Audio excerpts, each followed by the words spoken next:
What's up? This is EJ Stewart. What if I drop 40 days, 40 nights? One, you can't do it. All you are your words. If there's anything you learned about me, I'm going to keep it 100 with you. Every morning, every night, for 40 days. Going to be a long 40 days this year. My skill shot will hold for your city for 40 days, 40 nights. Rest in peace to all my ops. For 40 days. If I can do that, then everything will be okay. You're the guy who can't finish a sandwich. You think you can go 40 days? This isn't normal! Oh, you're wrong, brother. I'm gonna go the distance. Let's go! Go is right. What's up? This is EJ Stewart. You are watching 40 Days, 40 Nights with your boy, EJ Stewart, where I do 2 live stream shows per day. 1 in the morning at 8 a.m., 1 in the morning at 6 p.m. That means 2. And we had a fun but chaotic time this morning.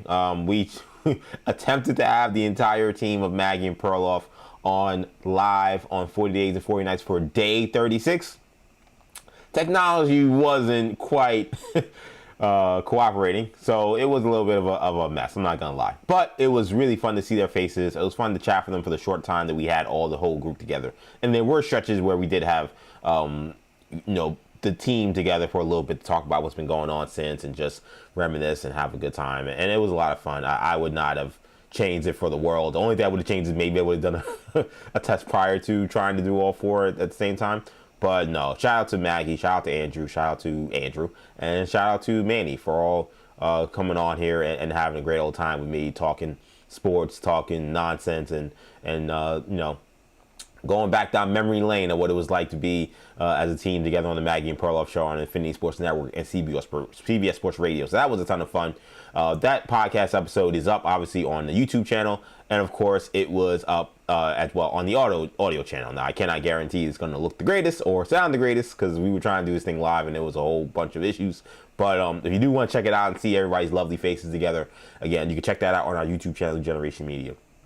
That was a lot of fun for day 36. Now we're on to night 36 as we continue this final week of 40 days and 40 nights. This was a pretty eventful day. We got a lot to get to on this show. Both the Jets and Giants seem to be zeroing in on plans for the running back position. So with the Giants, it seems like the biggest free agent name on the market will be a target for the New York Giants when it comes to running backs this free agency. So really excited to talk about that. For the Jets, it seems like they're coming down to the wire of this deadline to place the franchise tag on Breece Hall. There's optimism growing that there could be a deal coming down really soon. So tick-tock for the New York Jets.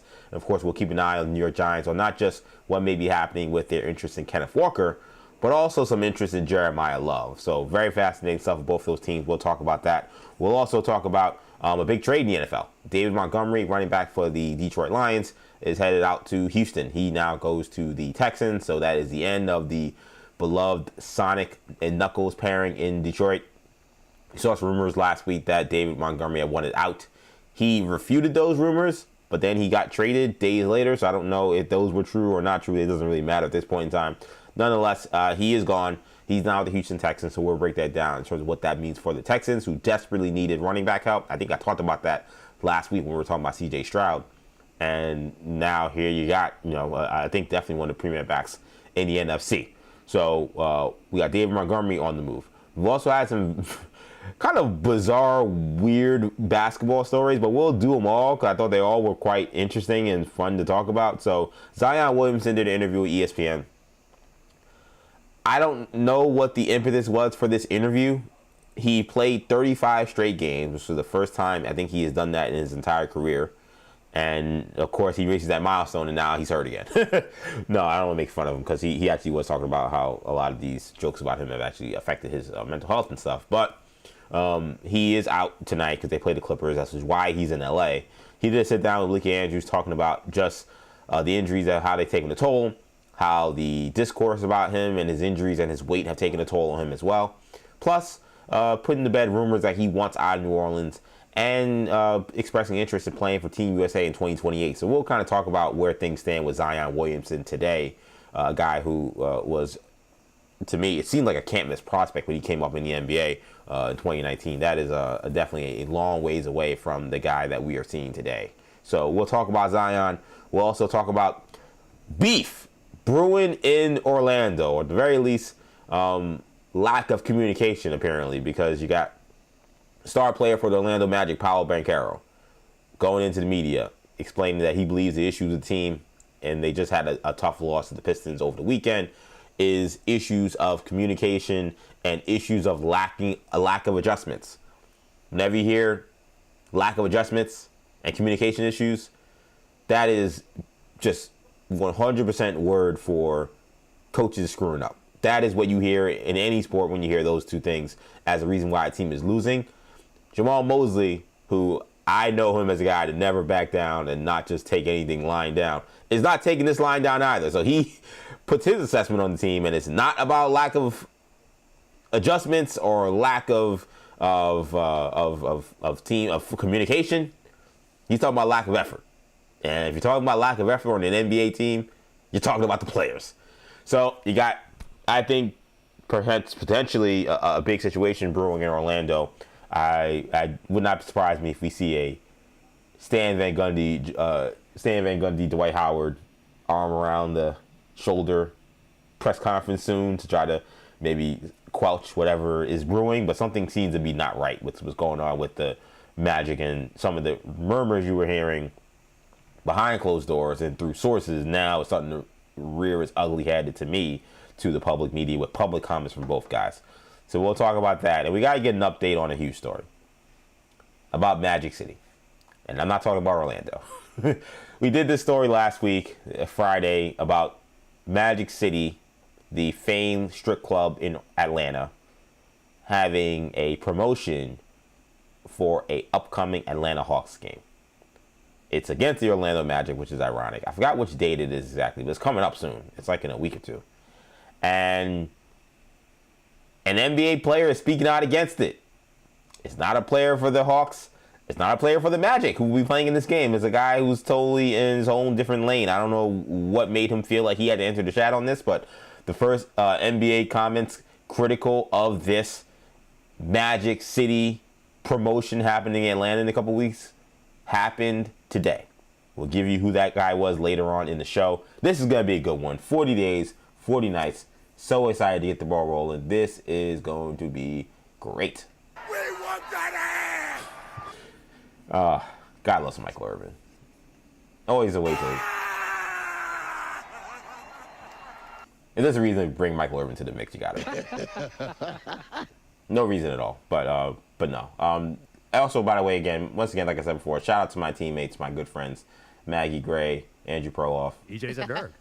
Yeah, finally! And, of course, my good friends as well, Andrew Bogish. The Yankees equally suck as much as the Mets, and I can't say a word. And then my guy, Manny Rodriguez. Ah, damn it! Again, if you want to check out the Day 36, where we all joined together and played a frustrating game of telephone on the internet. That is up on our YouTube channel, New Generation Media, and on our podcast channel, New Generation Podcast Network. So let's begin talking about what's going on with the New York Football Giants. So this one I find interesting. So the New York Giants right now in a position where they have clearly identified running back as a position of need, which I'll be honest, I do local radio in New York City. There are a lot of Giant fans who do not see this as an issue. They like Cam Scadaboo. They like Tyrone Tracy. But the Giants come into this free agency, and apparently they are eyeing Kenneth Walker. They are one of the teams that are seen as one of the big suitors for Kenneth Walker, who is going to be a free agent. The Seahawks have elected not to re-sign Kenneth Walker. And because of a lot of money they give elsewhere, Devin Witherspoon is going to get a big deal. Jackson Smith-Njigba is going to get a big deal. Another contract they may have to restructure around the team. There's just not that much money to go around. And Kenneth Walker may be that guy out here. And now you have the Giants, apparently one of the teams that are very interested in potentially bringing in Kenneth Walker. This will cost them probably about $13 to $14 million per year. That's the expectation for a deal for Walker. And they are apparently linked to him early on before free agency even begins. Meanwhile, also being reported, all this, I believe, was reported by, I want to say Connor Hughes. Shout out to Connor Hughes if it wasn't. It's either him or Rosenblatt. I forgot which one. Shout out to both of those guys, though. I've had both of those guys on shows I've done, and they're both good dudes.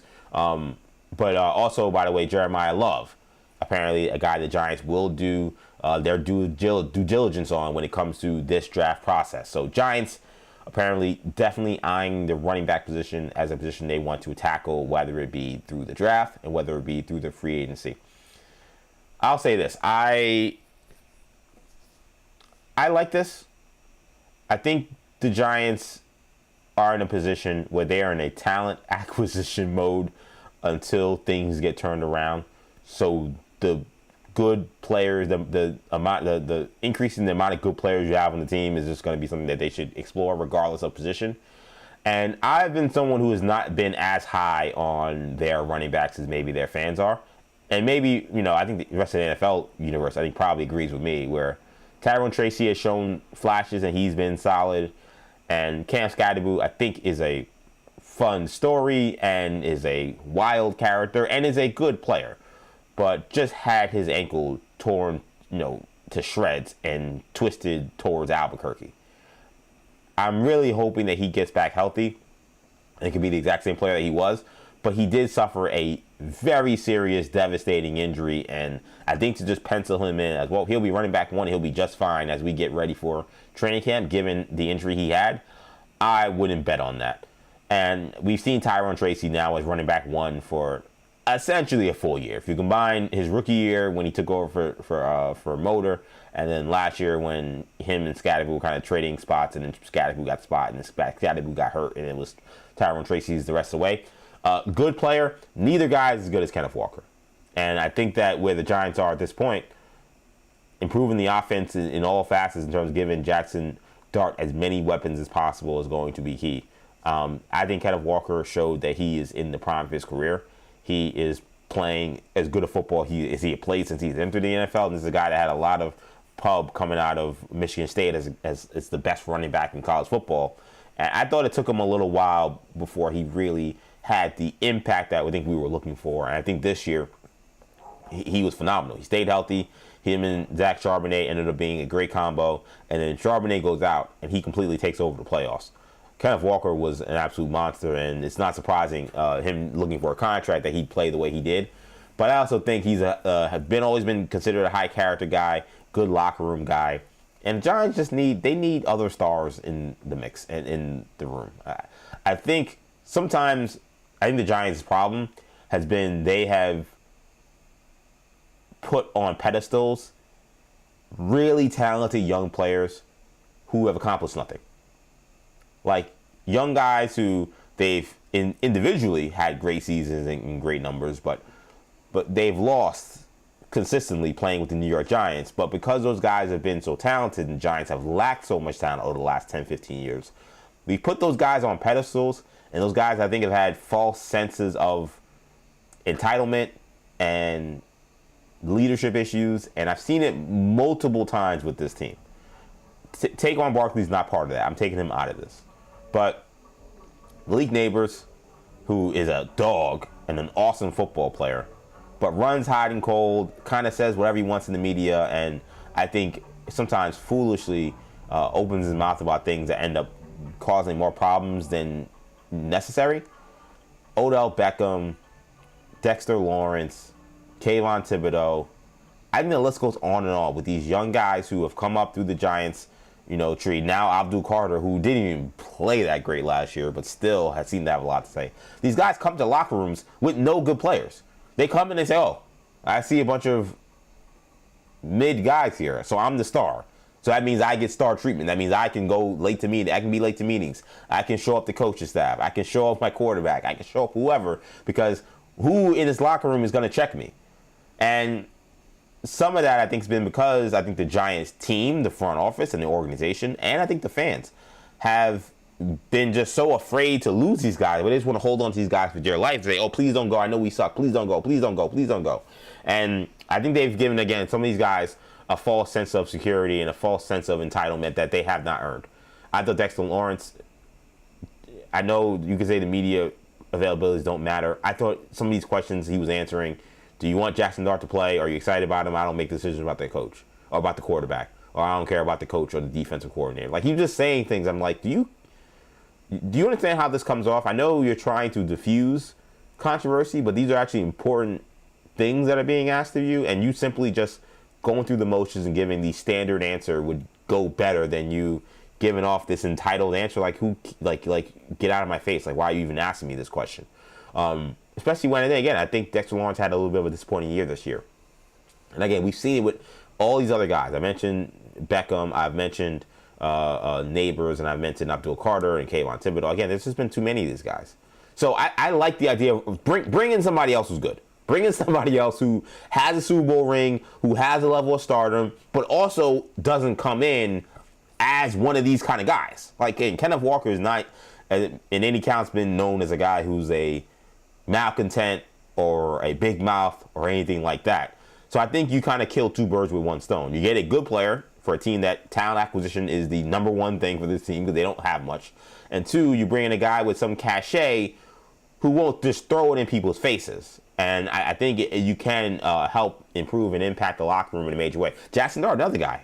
Again, I don't care about my body. Like, who are you to tell me how I play quarterback? Like, I'm like, who are these guys? You guys have won nothing. Why are you talking to us, the fans and the media, as if, like, you guys are the greatest things just like bread? You guys are one of the worst teams in the NFL. You've been one of the worst organizations in the NFL. And the entitlement from the Giants' quote-unquote stars has been, I think, very off-putting as a neutral observer. It'd be one thing if these are guys that had Super Bowl rings or multiple playoff appearances or those kind of things. That's not who the Giants have been. That's not who any of these guys have been. So I don't know where the entitlement has come from. So I am totally for and about bringing in guys who are professionals, who have won at a high level, who can teach some of the other guys how to be professional, which I think is what John Harbaugh is looking at here. The other thing I think with John Harbaugh and why I think this will work and why I like it if they do indeed bring in Kenneth Walker is I think he's looking at the Derrick Henry model. I know Derrick Henry is an entirely different person in terms of his size, his age, all different things. But I think there's been this adage, and now maybe Saquon Barkley kind of crossed that a little bit during his first year with the Eagles, where there was adage, oh, don't pay a running back, never pay a running back, don't pay a running back, it's dumb, it's stupid, you can get any good player at any round. We are now learning now that is not the case. That has become one of the most biggest misnomers that we've lived with for probably about 5 or 6 years now, this idea that, oh, why sign a running back when you can draft a guy in the 5th round, that guy be good. No, you can't. No, you can't. Look at the ESPN. I'm looking at ESPN's NFL rushing leaders last year. Look at the best running backs in the NFL. Find me the 6th round guy you could have just got anywhere that's anywhere on this list. I see James Cook. I see Derrick Henry. I see Jonathan Taylor. I see Bijan Robinson. Okay, Devon Achane, he's like your first guy. Which, okay, this guy wasn't a top 1st or 2nd round pick, but he was a 3rd round pick. He wasn't even that far down. Who else do I see here? I see Jahmyr Gibbs. I see Christian McCaffrey. I see Javonte Williams, who people probably forget was a 1st round pick, but he was. He was 2nd round pick, early 2nd round pick for Javonte Williams. Saquon Barkley, Travis Etienne, DeAndre Swift. Where are these 5th round, 6th round guys that you're telling me about? We got to go all the way down to Rico Dowdle and Tony Pollard to get to that. But I've named 12 deep. I didn't even get to Breece Hall and Kenneth Walker, guys who were drafted high. Those are the 1,000-yard backers this year. And Chase Brown. The only guys not drafted outside the top 2 rounds, essentially, are Kyron Williams, Chase Brown, Rico Dowdle, and Tony Pollard. Every one of these guys are 1st and 2nd round picks. So to say we're going to wait until one of these guys falls to the 4th or 5th round, the odds of you getting a high value talent at that stage of the season, that stage of the draft, it's throwing darts at a dartboard. You have no idea what that guy's going to be. I know who Kenneth Walker is, and his draft position tells me he has produced the way you would expect him to produce, to be a guy who was a 1st round pick. And then when you get past those guys, and you're looking at your Josh Jacobs, your Trayvon Henderson, your Quinshon Judkins, again, these are guys, again, who are not late round picks. So for the Giants, when it comes to being interested in Kenneth Walker or Jeremiah Love, I totally understand it. Because if you want to get a high-end player, you're going to have to get a guy who has some kind of pedigree, most likely. The top 10 rushers last year, only one of them was, 2 of them were drafted outside the top 2 rounds. And one of them was a 3rd round pick. Every other guy is a 1st or 2nd round guy. So what are we really doing when it comes to saying, oh, we're going to just say, oh, running back position, who cares? Just just go 5th round, 6th round. We'll find a guy. No, you can't. That's baloney. So I like them going after Kenneth Walker, and I like them looking into Jeremiah Love. Jeremiah Love is definitely better than the guys they have. I'm not even the hugest Jeremiah Love guy. I like him. I think he's good. I'm a little worried about durability. He's dealt with durability issues in college, and to his credit, he has kind of played through a lot of injuries, which typically you don't see a lot of guys do. But it's kind of at times limited his workload at Notre Dame. But, I mean, when he's been healthy, he's been great. Even when he hasn't been healthy, he's had some still awesome games and awesome runs. He's an explosive guy. He ran a 4.33, I believe, at the combine, or 4.38 or something like that. He ran a 4.3, sub 4.4 in the combine. So the speed is real, which you see during, watching him when he touches the ball. It's a different athleticism when he gets it. He's just a different athlete than Tyrone Tracy or Cam Scadaboo. Those are not guys that you're saying I need to avoid the running back position in order to keep those guys around. I don't get that. So I think this is a good move by the Giants. I actually really like it. And I think with John Harbaugh, who saw what happened with Travis Henry, a former 2nd round pick, who ended up being a star, and a guy who they invested in, like they said, listen, like we need to get a high-end piece in order to, be able to run the football the way we want to. They didn't cheap out and say, let's get a 5th round pick guy, or let's get a guy off the scrap heap. Like they paid a premium for Derrick Henry, and it was a big hit. They took a guy who had modicums of success somewhere else and brought him there, and he was highly successful with the Ravens. I'm sorry. Did he fumble too much this year? Yes, that was weird. But 2 years in a row where he's top 2 in rushing, like they would do that again in a heartbeat. No question. No question. So this makes perfect sense to me. I don't get this idea that the Giants, oh no, Kenneth Walker and Jeremiah Love, awesome running backs. No, I got Tyrone Tracy at home. I'm fine. What are we doing? Those guys will still be in the mix. One of those guys will still probably be here because no running back, I think, should be carrying the ball 300 times, which is ironically what both James Cook and Derrick Henry had. But typically, I think you want to keep your running back somewhere between 200 and 250. So there's carries to be had for both guys. Kenneth Walker just came from playing running back in a duo with another good running back in Zach Charbonnet. So just because you sign one of these guys or you draft one of these guys doesn't mean that you can't keep Scadaboo or Tracy. In fact, I think that adding these guys to what those guys do and keep those guys fresh, I think would be great. Like imagine Cam Scadaboo as a change of pace from Jeremiah Love. Jeremiah Love is the speed guy, and then here comes Cam Scadaboo trying to run you through your face mask. That sounds like an awesome tandem to me. And I think the Giants are going to try to be a team that's going to run in front, run the football. I would almost be certain that that's what you're going to expect from a John Harbaugh team. So them looking at running back saying, we got decent guys, but we need to improve this part of this team makes sense. Because where else are you making a big splash on the offense to make an immediate change? If you're going for wide receiver, you're finding the second best guy. You already have your number 1 guy in Malik Neighbors, so it's finding a number 2 receiver. If you're doing offensive line, to be honest, Giants' offensive line was not great, but it improved last year. It was not the huge issue it had been in years past. Illuminor was okay, but good enough. And Thomas was healthy for the first time in a while. He played well as he always does. They probably need a new center, but outside of that, the offensive line was okay. They are not. This is the spot where I look at their team and I say they don't have top and NFL starters here. They have one guy at receiver. They have multiple guys on the offensive line. The quarterback is a rookie, so we'll see what he does in the second year. Running back, I look at them and say, yeah, they have guys who. These are the 25th and 26th best running backs in the NFL. Tracy and Cam Scadaboo. Like these are not high-end guys. So I like the idea of saying, hey, let's go try to get a high-end guy and see if we can turn this thing around quickly. I think it's a good move. And for Giant fans who have been talking about, I had Bogish and Manny on for the kind of the end of the show earlier today, talking about playoffs. Playoffs? Yes, playoffs. If you're going to want that, you're probably going to need somebody like a Jeremiah Love or a Kenneth Walker, again, who has actually played in the playoffs and been to a Super Bowl and won Super Bowl MVP. Those are the kind of guys you're going to need to probably kind of get you over the hump. So for the most part, I like this. I like it. It makes sense. And we'll see if the Giants are able to get across the finish line with this. But this makes a lot of sense to me. Speaking of running backs, let's keep the ball moving here. No pun intended. Reportedly, the Jets hope to sign running back Breece Hall to what looks like a 3-year deal, but could use a transition tag if there's no deal by the deadline, which is tomorrow, for a tag to come down the pipe. So we could be working. I'm kind of checking my phone and checking my watch to make sure no deal comes about. But there's apparently, according to Zach Roseblatt, optimism that the Jets will be able to come across an agreement. But make no mistake about it, this is going to be a situation where either he signs a 3-year extension or he decides to play on the franchise tag.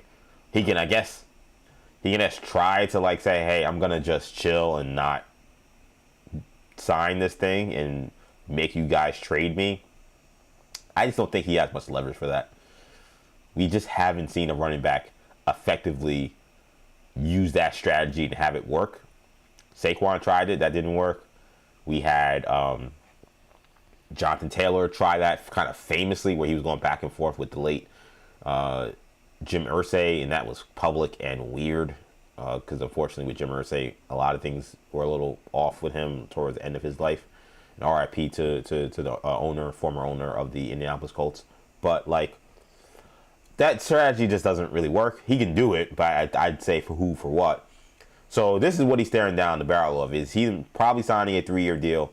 It seems like somewhere between $12 and $15 million per year, or a transition tag that will give him $11 million a year. If I was him, I go back and forth on this because there's a part of me. I'll be real. I'm taking my Jet hat off here, my Jet color glasses off here. If I was him, and if I don't get the money that I want, in terms of, if that means it's $15 million or $14 million, whatever, if there's anything less than that, if I'm being real, I probably would just play hardball and wait until they give me the money, or just play on the tag for 1 year. Because I said this last week when we talked about Jermaine Johnson. Like, in order to turn around the Jets, your heart's got to be in it. You got to be a special kind of player, a special kind of person. And it doesn't mean you're lesser than if you can't. I want to make that very clear. Many great players can't turn around this S show that is the New York Jets. But we heard the rumors and the mumbling, the stuff underneath the ground about Breece Hall potentially not wanting to be there. And the reports over the weekend that apparently a deal with the Chiefs seemed to be really close, and it almost got to the finish line and didn't. And Breece Hall was on social media chirping about not getting traded, and then acting like, who, me, what? I don't want to trade. What are you talking about? Why are you coming to me with this? I didn't say that. Okay, whatever.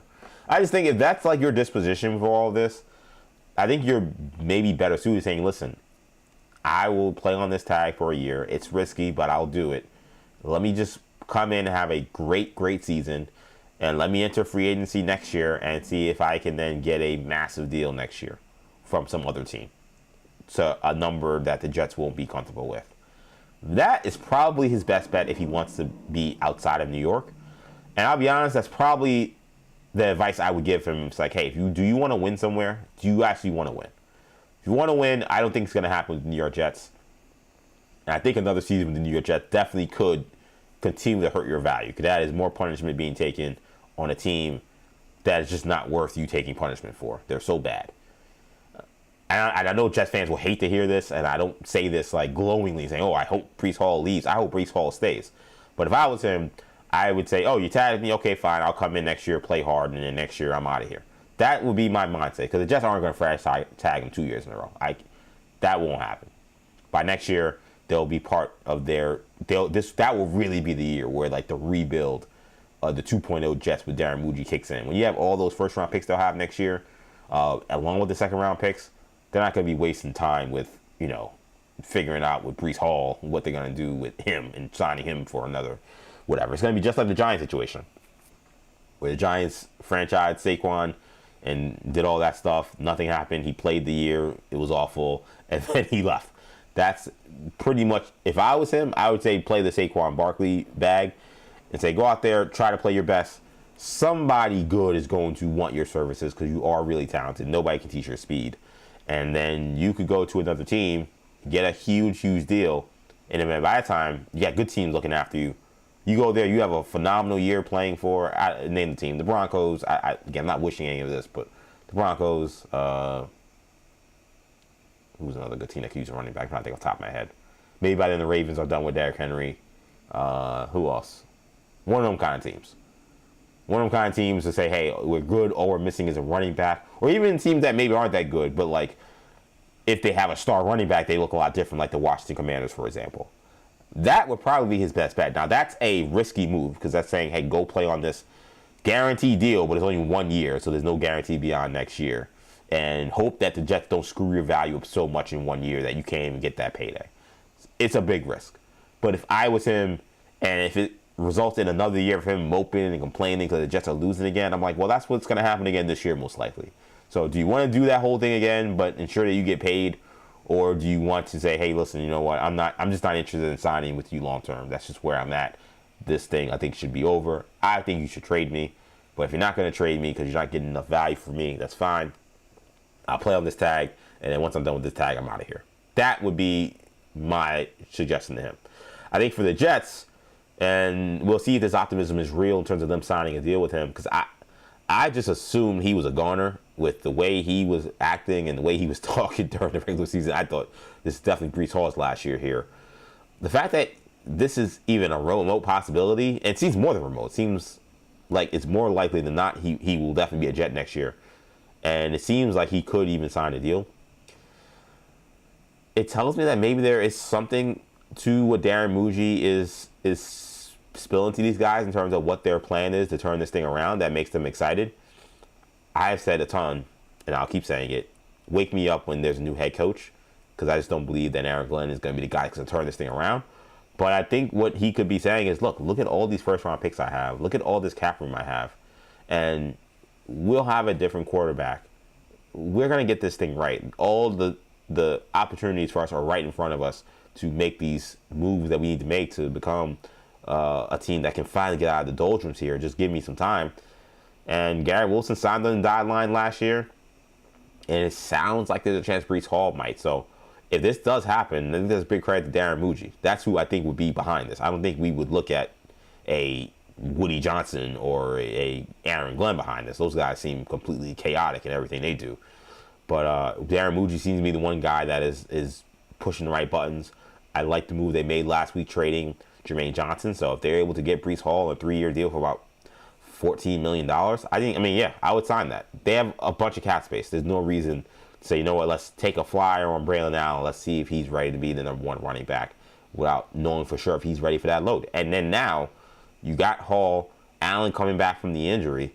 I still think that is the makings of a very good 1-2 tandem if the Jets can actually get out of the starting blocks of a season and actually win a couple of games early in the year and establish a running game and establish a culture. If they can even begin to do that, they have something with those two guys as a tandem. And 3 years is probably just the right amount of time before you say, okay, Breece Hall now is kind of on the decline.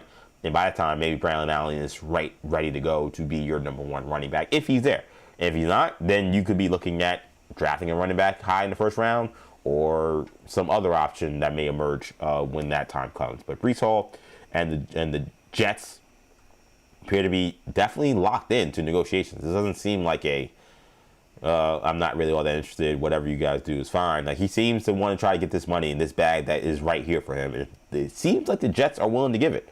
So we'll see if a deal happens. I hope it does. I'm very surprised that he'd be interested in wanting to play for the Jets again. But money talks, man. Money talks. All right, let's keep the ball rolling still and continue this conversation talking about running backs. This is a very running back show. I didn't even think about it until just now. I knew there was a lot of running backs for the Jets and Giants, but then we had a third running back story that is more of an overarching story for the NFL and what a lot of fans around the league have been talking about, which is this deal that happened with the Lions and the Texans. So the Detroit Lions traded the Knuckles of the Sonic and Knuckles pairing between David Montgomery and Jahmyr Gibbs. Montgomery being Knuckles, he gets traded to the Texans, who have been desperately looking for a running back for a couple of years now. So the Lions receive kind of a death piece when it comes to their offensive line and Drew Scruggs. They also receive 2 late-round picks, a 4th-round pick and a 7th-round pick for 2027. So I will say this. I get why the Texans did this, and I think that David Montgomery is an underrated, really good back. Like, every time I would think, oh, like, why did they even dare to take, like, Jahmyr Gibbs off the field? Like, he's so freaking electric. Like, why are they even wasting their time with David Montgomery carries? And then David Montgomery gets the ball, and he's running over people. Like, oh, right, that guy's also really good. So he's really good. I don't want to, like, dismiss him as a guy who's not a very good running back. He ran for 700 yards last year.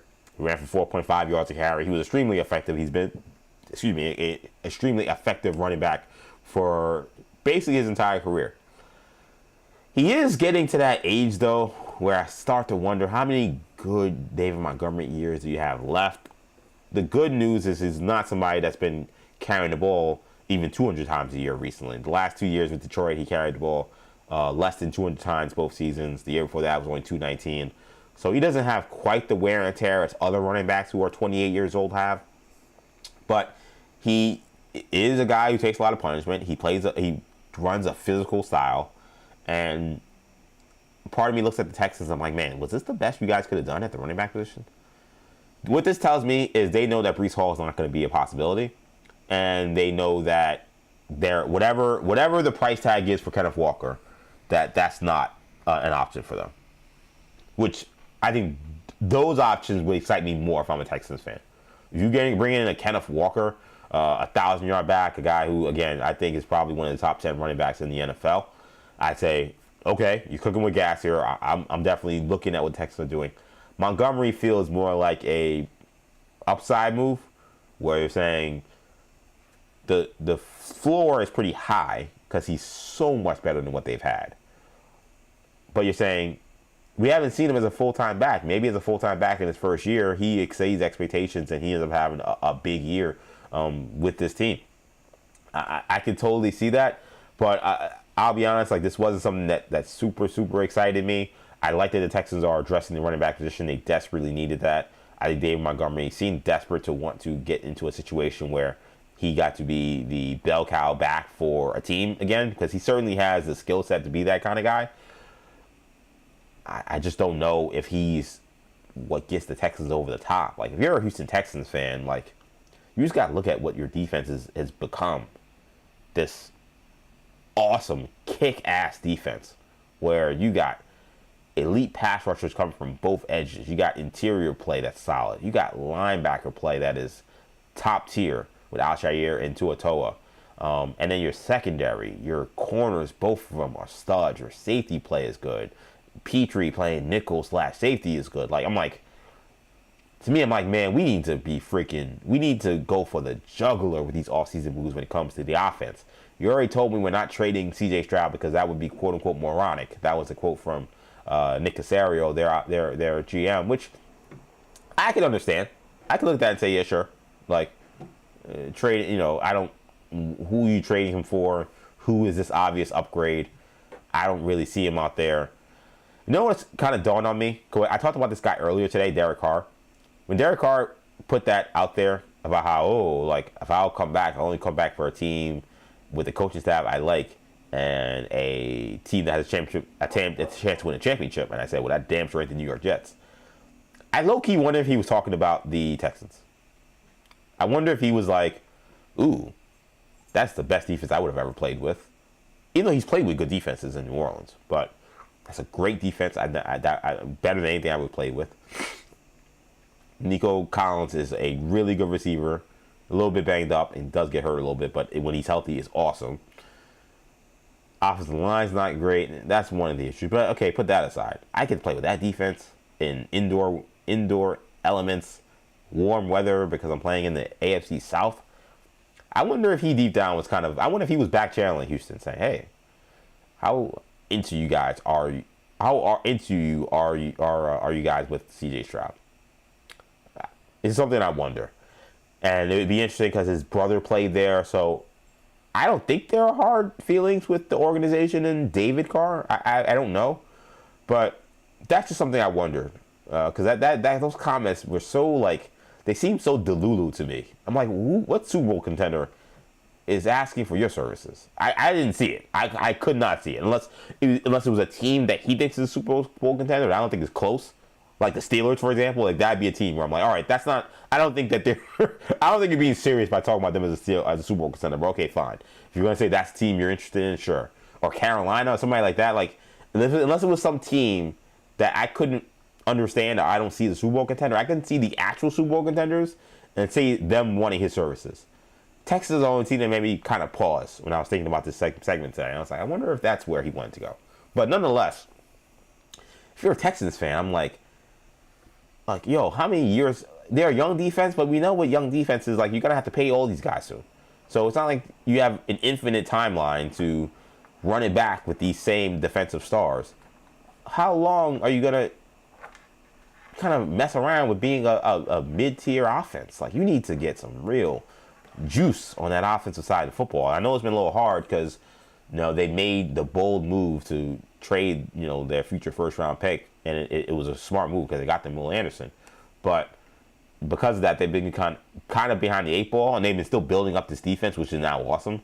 They've been kind of behind the eight ball when it comes to draft picks and draft capital. They took that chance to put themselves where they are right now.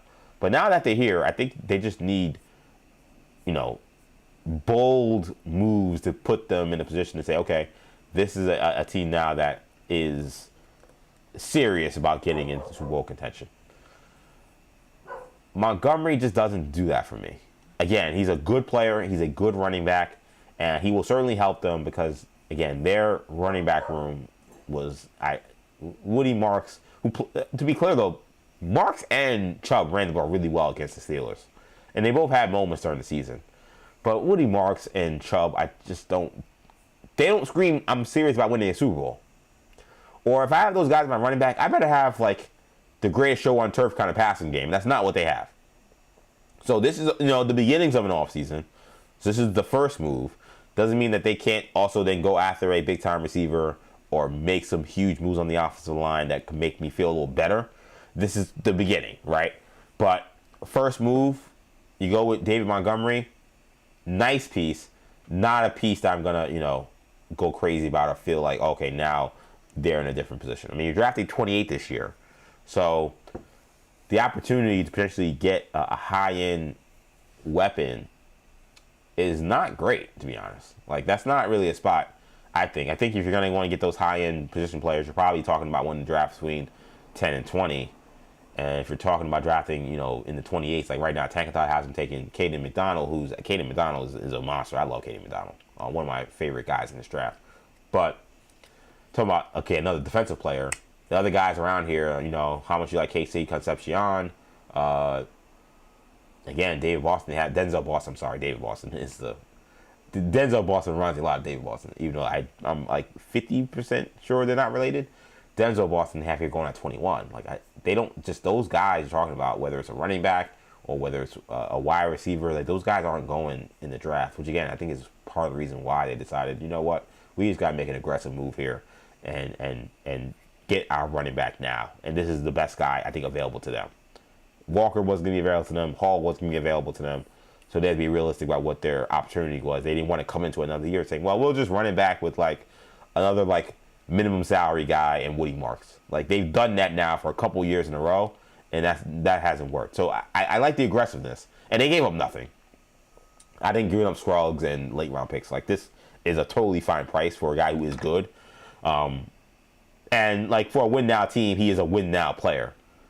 But I think I just don't know if this is going to move the needle for me in terms of thinking, okay, Texans offense now is in the real conversation about winning a Super Bowl. And this is me as a guy who picked the Texans to go to the Super Bowl last year and was wildly disappointed because I feel like I was on the money about how good their defense would be.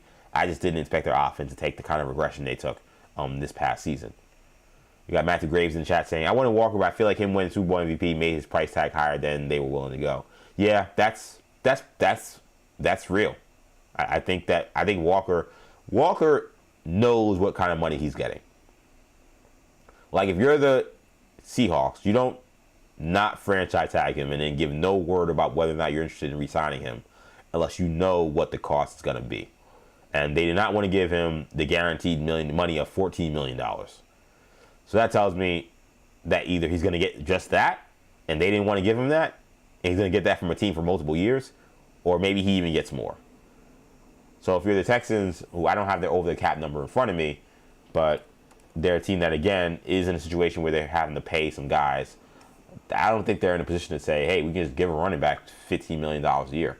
Yeah, in fact, the Texans, as of right now, need to still cut $8 million in salary. That's not a devastating number, but that's after doing this trade, I assume. Over the cap would have had that updated. Even if it's not, then still, that's moving money. They're going to have to still adjust to figure this whole thing out. So once they saw that those guys weren't going to be in their price tag, they took the flyer on Montgomery, and we'll see how it works. The Texans are one of those teams, like, you know how there are teams in your conference, for whatever team you root for, that they have no history with them, no threat, there's no beef. Like, I root for the Texans, not like, I don't root for them like I'm a fan, but like, I have no beef with the Texans. My only beef with the Texans is not even their fault. It's that they can't wear the Oilers throwback uniforms because Tennessee keeps hogging them, and now they will never get them because the Tennessee Titans apparently are going to be moving towards Oiler-inspired new uniforms this upcoming season. They're switching their logo. They're switching everything. The logo may be the same, but the color scheme is changing. But that's it. Otherwise, I think the Texans, I got no beef with them. Like, I'm a Jet fan. I'm pretty sure we've never played them in the playoffs. We've never really played them in any, like, serious game. There is no rivalry. There's nothing. There's some teams like that in your conference that you have that with. So, I like, as a team that is up and coming, they got a great coach in D'Amico Ryans. Like, I kind of want to see if they could, upset the apple cart of this AFC and finally get over the hump and get to the AFC Championship game and maybe win a Super Bowl. I think that's not impossible for them because their defense is awesome. But the offense is just, we've seen, to win the playoffs, to get the Super Bowl, you got to beat 3 good teams. Unless you're the number 1 overall seed. And I just don't know if the Texans offensively are going to be good enough to be a number 1 overall seed. At least with how currently constructed. So you're going to have to be 3 good teams to get to the Super Bowl. Do you think that C.J. Stroud, the way that offense is constructed, is winning three games against good teams? I don't see how anybody can say that confidently. So that's why when I see David Montgomery, I'm like, good, but like, I need a real bold move to turn this thing around, because I feel like this is a team that's a win-now team that has the opportunity to do something big this year if they make that kind of move and that aggressive move there. But shout out to Dave Montgomery, though. He is a good running back. I've always enjoyed watching him run the football, and I enjoyed watching him on the Lions. It's sad to see the Sonic and Knuckles tandem disbanded, but if we're being real, like, it is time for Jahmyr Gibbs to be the guy. Like, he is maybe the most electrifying guy to football in the entire NFL. As good as Montgomery is, you can't take him off the field.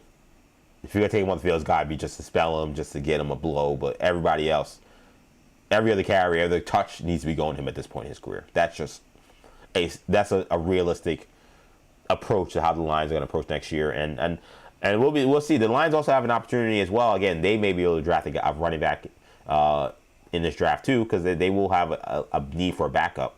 They will be able to find a guy, I think, that could be serviceable in place of David Montgomery, especially if they fix the offensive line, which is crucial. Scruggs, for what it's worth, his PFF rating is awful. I know PFF is not the greatest grading system or greatest way to determine whether a guy is good or not, but he's definitely not a guy who comported himself in a way that, they're getting an awesome offensive line guy. But they're a team that has just seen so many injuries, and they've had so much issues up front because of the injuries recently. They've been a great offensive line for the last few years. It makes sense. Get a depth piece in there, maybe with your coaching and your team, that he plays above whatever his PFF was last year, which was pretty low. Let's switch gears. Let's talk some NBA. So I found this very interesting that we kind of got this Zion Williamson rollout today. I don't know where it came from. I don't know why it's happening.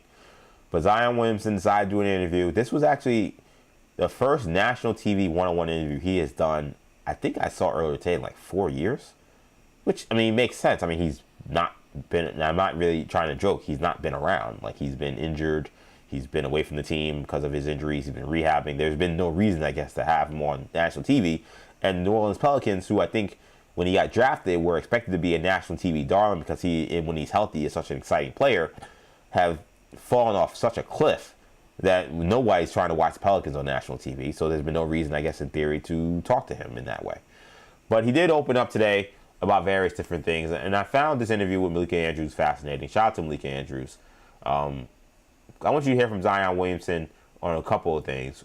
One, talking about kind of just what he deems was a very low point in his career, which he mentions as his third year in the league. So you're talking about the 2022 season when he broke his foot and he was out for an extended amount of time and he had surgery. He said that was the lowest point. I would say the most difficult point was when I missed my third year with a broken foot. And, there's a lot of criticism on my weight, my care for the game, etc. But the whole time I'm looking at a doctor, and the doctor's telling me, yeah, we're gonna perform this surgery, but if this surgery doesn't work, we really don't know the next step. Yeah. All right, so Zion being real, being like, this surgery was not some like, oh, he's gonna get the surgery, he's gonna be fine. Like, he actually didn't know if he'd be playing basketball again. That was a realistic thing when it came to that foot injury. I want to get to that in a little bit, but second, here is Zion Williamson once again saying, seeing the constant negativity he saw online about his injury struggles was very difficult for him. Everybody's entitled to their own opinion. It is what it is. I'm in Portland rehabbing, not knowing if my foot's gonna heal. I'm sorry, and it was frustrating. It was very frustrating, but I was low. I was really low because I just wanted to play basketball. I just wanted to play the game I love, but every time you turn the TV on, every time I check my phone, it was nothing but negative criticism, man. At the time, it did a lot. Like I said, it did a lot, but it was a, blessing in disguise, and, I learned from it, and I grew from it. And I hope that is true. I hope that he didn't learn and grow from that. I want to be very careful because I am somebody who thinks that there is a real responsibility with how we talk about professional athletes. Like, one of the things, and if you listen to me on Fan or you listen to me on Maggie and Perloff, like, I will push back. And I think if you guys have listened to me on this show or watched me on any show I've been on or listened, that I will get after guys in terms of their play and their performance. But I always think it's important just to understand that these guys are humans, these guys are people, and at the end of the day, they do have to turn on the TV or pull up a phone or whatever and see me being a jerk off, talking about them in a negative way. And I try to be responsible about that. I try to keep it about their game, and anything outside of that, try to keep it as lighthearted as possible. And I think it's real, right? I think that's just a human thing. So I want to be very careful because I think Zion's being very open and very honest about how the third year of his career, which is the year he did not play, he missed the entire season because of foot surgery, that was a particularly rough year. And he says that he's learned and he's grown from it. For me, I'm just speaking for myself, and I really hope for Zion Williamson that he gets his health right and he can continue to push through because, he's still a young guy. There's no reason why he still can't become a good player. So I'm hoping that still happens. But I think to put it all on just that foot surgery or just that injury, as if that has been the only source or the main source of the negativity on social media, that what he is saying, I think what he is trying to explain to people is he felt like was out of his control. Like he gets injured, and trust me, some people who talk crazy about injuries, I swear I think it's because they never got injured. As someone who has now had I've had two severe injuries, but one extremely severe injury, it is no joke. And I have a great deal of respect for all athletes, professional athletes who are simply trying to get back. It's just and I know the way we talk about them, you're injury prone, whatever, and I'll use those words too, but like, just the effort to try to even get back to full health is so hard. It's not like a snap of a finger and you're just back. It takes a lot of hard work. I just feel like what's happened to him has gone beyond the weight, gone beyond the injury issues. I think when he talks about I've grown, I'm a different guy now, and I'm a more mature person. It's just hard to take that at face value when we have seen, not through our own volition or not through our own efforts, we've kind of been held against our will to see some of the off the court maneuvering with the women that have been a part of his life or claimed to be a part of his life that continue to be distractions from him being his best self. And I always say, I step to a mic, I keep it 100. I try to be as respectful as possible, but I'm always going to keep it 100. That is what I say every time I step to a mic when I host on the radio, and I'm going to say it here again. But it's hard for me to say, well, I'm grown from that and I've learned from that and I'm doing the right things, when it just feels like you still continue to put yourself in precarious positions with, and I promise I'm not coming here to, and we're going to talk about it again with Luke Cornett, I'm not coming here to downgrade sex workers or disgrade or talk down them in any way. That's not what I'm trying to do.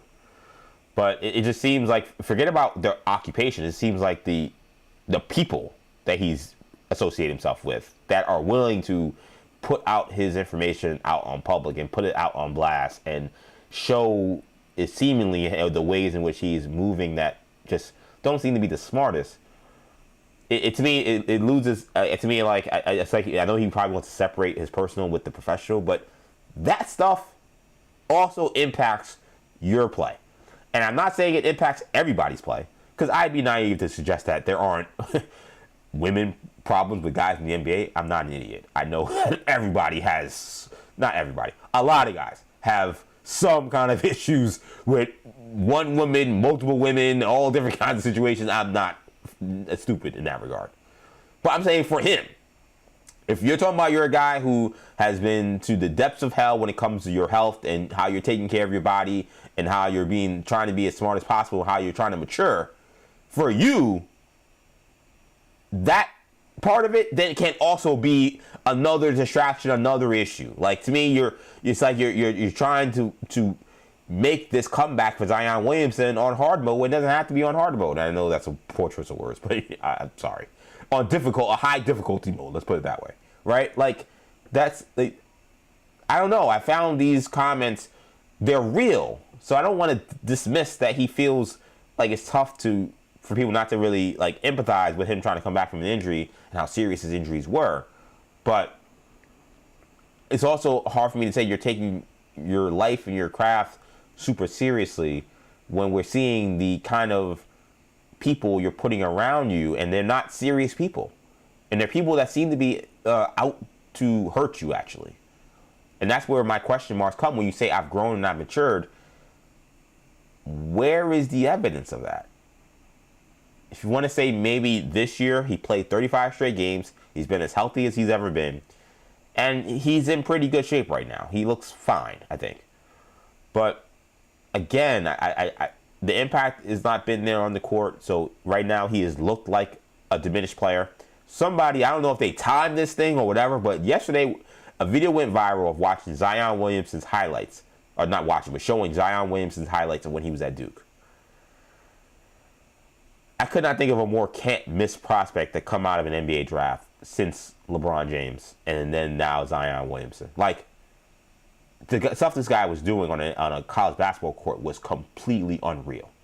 Like, I kind of forgot. Like, he's been so out of, like, the national spotlight, and he's been kind of so much of a punching bag. I'll keep it a buck with you. I'm not watching a lot of Pelicans basketball right now.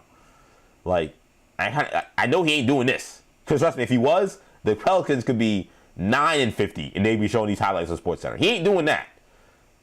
Jumping over guys, dunking on 3-4 guys, punching shots into the 20th row. I mean, he looks like a guy who has all the sliders at 99%. Like a 99 build, like J. Cole said. He looked like a guy with a 99 build and everything athleticism-wise for a video game. And he's playing against a bunch of guys that are playing at a 50 athleticism, 50 speed, 50 jumping ability. Like, he made all these college athletes looked like they were junior high school athletes. It was insane to watch this again. I'm like, oh my God, this is not the same guy anymore. There is some aspects of him in terms of his career that I think are real, that it probably was naive to us to think that we were ever going to get that guy on a consistent basis. To be that big and to be that heavy, just being real, and to jump like that, it's just not, that was not going to happen. That was not going to be conducive for a long period of time. Something was going to have to give. Either he was going to have to lose a bunch of weight or he was going to have to change his style of play. Neither really happened. So what we got was a guy who came into the NBA and immediately was getting hurt. So that sucks. It sucks we never got that guy. But again, I don't think that means he can't still be a good player. Like he still is much more athletic than most guys he plays when he's healthy. He's still really talented. Now, he can't really shoot. Like the three ball never really came to his game. But with his athleticism, he should be a much better rebounder and defender. He shouldn't be averaging 7 rebounds a game when you could jump out the gym. That's ridiculous. Like, I think Josh Hart averages more rebounds than him. Like, Josh Hart's 6'4". Like, rebound is about effort. Rebound is about how much you want it. If you want to be an impact player, you want to be the guy that you're saying that you're trying to become. I mean, he's averaging 5 rebounds this year. I mean, that's ridiculous. You've seen Zion Williamson play basketball. There's no excuse for him to be averaging 5 rebounds. And again, when I have watched him this year and watched him in recent years, he just looks like a guy that can go out there and score, and that's kind of it. He's not a great free throw shooter, so if he gets fouled, it's not like that's a huge, great value for the team. He doesn't shoot threes in a league where three-point shooting matters, so he's only a 2-point scorer. It's like a singles hitter in baseball. His value is just really low. And then who was he guard? Because he's kind of short to guard even 4 men, and he's definitely short to guard centers. You can't play him small ball 5. So what is his role? They tried to play at point forward. That hasn't quite worked. I don't know. I really respect the human element of what he's dealt with, and him saying how much it has impacted him. But some of this stuff regarding the injuries and regarding the off the court stuff stems from things that he can control. He cannot control getting hurt. But when it comes to the people you're dealing with off the court, you have total control over that. While you're coming back from an injury, like the last thing people want any team, organization, or fan base want to hear is when a guy who's injured and is making headlines about things other than him trying to get healthy. And it wasn't like you were putting out your own public information, but again, you were surrounding yourself with unscrupulous people. And again, it has nothing to do with being sex worker. They could have been any person.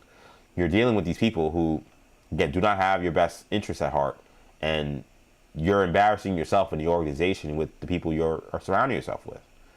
And then your eating habits and the dieting, like that is you.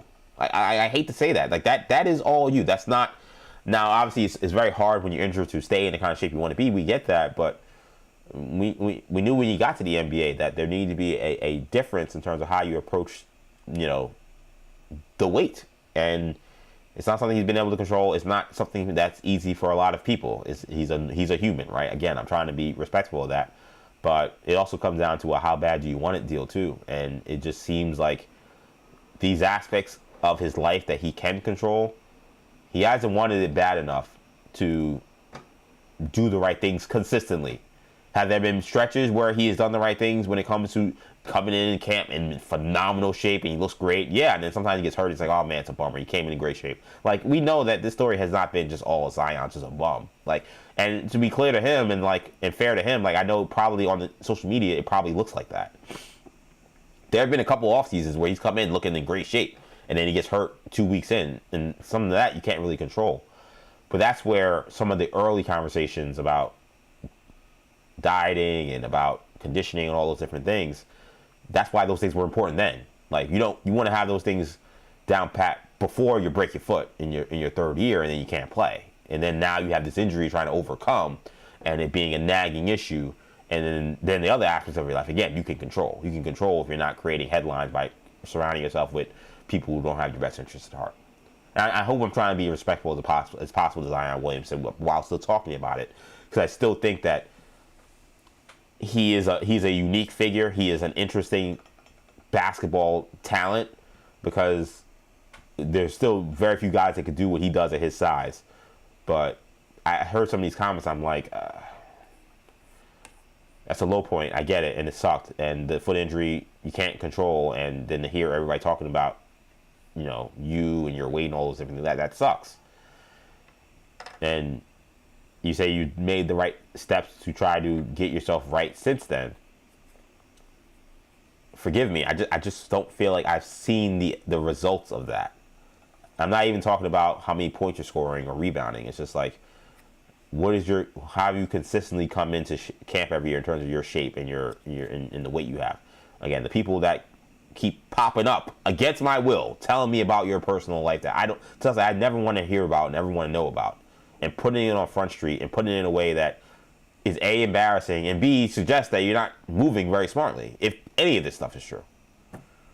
So some of this was, I feel you, bro, and I hope things work out. But at the same time, we need to take also some accountability for why you've had a lot of these negative headlines about you in your career. Staying on Zion real quick, he also talked about his future in New Orleans and this idea about the trade rumors of him wanting out, and saying that that's not the case. New Orleans is home for me. I know people hear rumors, hear different things, but New Orleans is home for me. Like in the offseason, I stay in New Orleans and just move around the city, just getting to learn more about the culture. I made a lot of friends there, and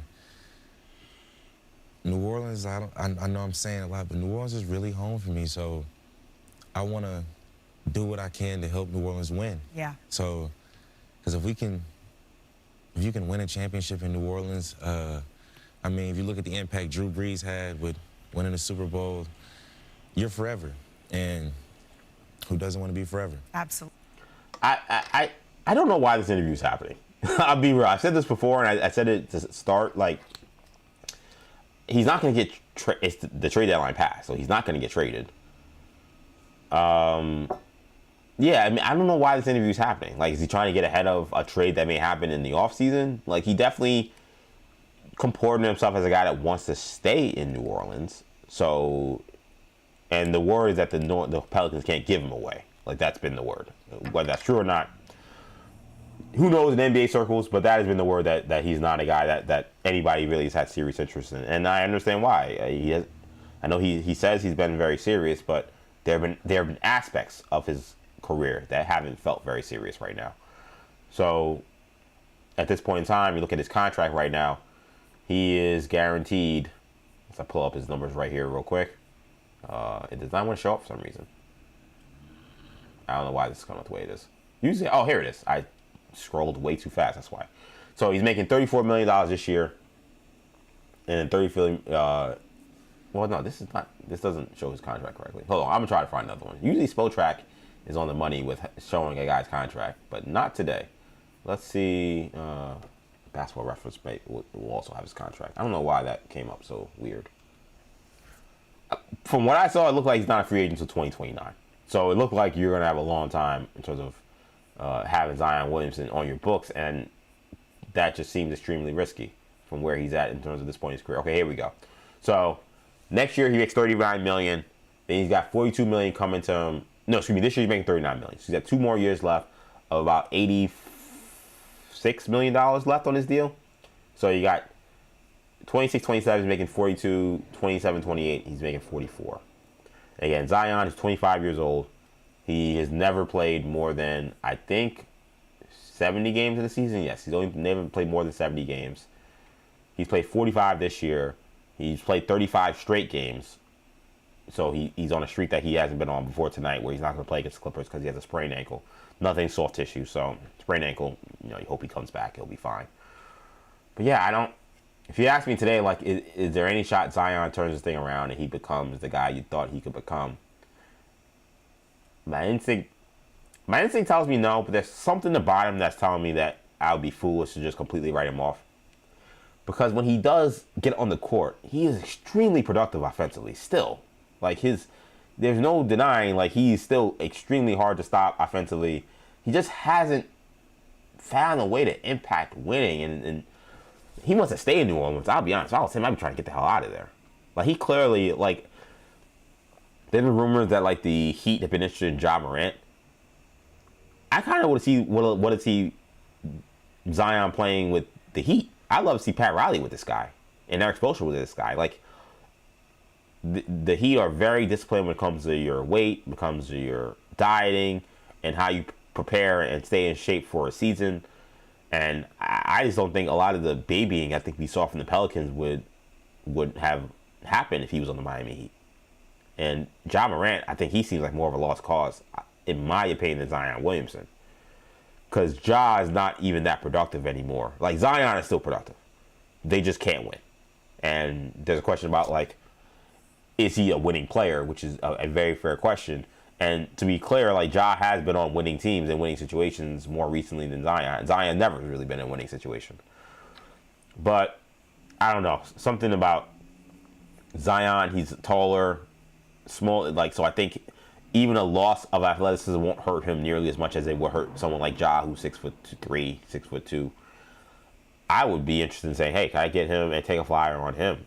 If Miami's looking for that star, like they keep trying to get this big star, and they're going to go for Giannis in the offseason, and we'll see how that goes. But they can't go for Giannis. I mean, what are they doing? You might as well take a flyer on a guy like that. It's only 2 years. It's not like it's some huge commitment. This is going to be an interesting offseason. I would think Zion Williamson gets traded, which is why this was all weird. Again, maybe he's trying to get ahead of this. Maybe he knows there's a team that's going to be trying to make a move for him, and he's trying to tell New Orleans, please don't trade me. I'm going to go on national media and tell people that I shouldn't be traded, and I want to be here, and this has been a tough time for me, but I've got my life back together. I'm ready to go. Again, everything about this interview was weird. There was one final part about this that I think was definitely part of the talking points for Zion for this interview. Was they were in LA today, which is where the Olympics are going to be in 2028, and Zion did want to make it known that he wants to be a part of that team. It's definitely a goal for me, and it'd be a huge honor to represent my country in the Olympics. But that goes back to I just got to make it happen. Yeah. You know, I can sit here and talk, but you know I got to go out there and earn my spot and show them why I feel like I deserve a spot. I think it's gonna be tough for him. I mean, we did this before. We did this kind of back of the envelope thing, but you got the guys that were on the team already who aren't necessarily guys who I think you're just going to throw away. So, Halliburton, Jason Tatum certainly seem like guys that are locks. And so, assuming Tatum is not still mad about him being benched and stuff. Now, Kevin Durant has said he wants to play again. I said it's going to be hard for Kevin Durant, but now you got to throw him in the mix as a guy who at least is going to be in the conversation. And I think Bam Adebayo will again be a part of the conversation because he played on the team and did a good job. So, Bam Adebayo is, what's his age? 28, so he'll be 30. I mean, Bam Adebayo is definitely going to be part of the conversation. And that doesn't include now the guys that are coming up. Anthony Edwards, of course, is going to be on the team again. Devin Booker is probably going to be on the team again. And then you got these other guys that are coming up now. The Cooper Flags. We'll talk about Paolo Banchero in a second. But he's going to have stiff competition to make this team. Whoever these rookies are that come in next year that may change the world, like is AJ DeBonta on this team, is Darren Peterson on this team, is Cam Boozer on this team. Those guys are going to be guys to have serious discussions about in 2028 for sure still, I think. I don't know. I didn't even think about him for a guy for 2028 in terms of a potential roster. I'm actually curious. Someone had a back of the envelope roster a couple days ago, but I didn't like save it or anything about who could potentially be on the team. But I mean, some of the guys that are considered to be in the mix. I mentioned Tatum. I mentioned Edwards. I mentioned Tyrese Halliburton, Bam Adebayo, Cooper Flag, Cade Cunningham, Scotty Barnes, Chet Holmgren, Jalen Williams, Jalen Duren, Amen Thompson, Con Knipple. I don't think he's making this team. I'm gonna be real. Like, I'm not gonna hold you. I don't think he's making this team. Because for this, ESPN did a prospective roster of who they think would be in 2028. Again, the guards were Edwards, Halliburton, Cade, Con Knipple, and Amen Thompson. The forwards were Jason Tatum, Scotty Barnes, Jalen Williams, and Cooper Flag. The centers were Bam Adebayo, Chet Holmgren, and Jalen Duren. If you're looking at the forwards or the centers, who are you taking off this list to put Zion on? I'm not taking anybody off. Like, I mean, I'm not taking him off of Bam. I need Chet's blocking his defense. I'm not taking him off. And Jalen Duren is a brick house. So the forwards, You want to fight me on Scotty Barnes? Maybe. Scotty Barnes is not a great shooter. I haven't been 100% sure if he's a great fit for something like Team USA. He will defend, which is good. But yeah, it's going to be tough, man. It's going to be tough. And I never would have thought that. I never would have thought that in 2028, Zion Williamson would be fighting like hell to essentially state his case for making Team USA. I would assume he would have been a lock, but that just shows kind of where his career has gone at this point in time. Hope he can turn it around. I'm wishing him the best, but I think we're going to be real about Zion and his career. I think you'd be remiss not to talk about the issues he's had with the weight and the women, and that to act like the 1 foot injury was the one thing he couldn't control, and therefore everything else has been tough to see and watch. I don't think that's a real conversation about what has been going on with him for the last 4 or 5 years. Matthew Gray's in the chat. These guys are professional athletes, but a lot of times people forget they're human beings, same as us. Yeah, I try not to forget that, man. I really try. I really, really try. And it's hard because we're in the entertainment business, and we're also in an engagement business. And I always tell you guys, like, I peel back the banana peel more on the business than probably most do. I don't peel back everything. I peel back a lot. I think it's a service to you guys to be real. I say I want this to be the most authentic version of myself. So that means sometimes peeling back the curtain on this industry. And it's not even this industry, it's just this world. It's not even the industry. Because we all know it's an engagement game. But even beyond engagement, well, it is engagement, but particularly about engagement, is we live in a world where the most bombastic thought is the one that's pushed to you the most.